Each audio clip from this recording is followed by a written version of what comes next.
If you've lost access to your Zelle account due to suspicious activity, follow these steps to regain access and secure your account. Step 1. Contact your bank or credit union. Reach out to the financial institution that provides your Zelle service. Use the customer service number found on their official website or your bank statement to ensure you are contacting them directly. Step 2. Report suspicious activity. Inform the representative about the suspicious activity you noticed. Provide them with any relevant details, such as unauthorized transactions or changes to your account information. Step 3. Verify your identity. Be prepared to verify your identity. This may involve answering security questions, providing identification, or confirming account details to ensure you are the rightful account holder. Step 4. Reset your account access. Once your identity is verified, request to reset your Zelle access. This may include changing your password or re-enabling your account.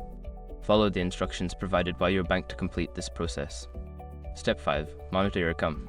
After regaining access, closely monitor your account for any further suspicious activity. Consider setting up alerts for transactions and reviewing your account statements regularly to ensure your account remains secure. By following these steps, you can regain access to your Zelle account and protect it from future issues. Always stay vigilant about your account security.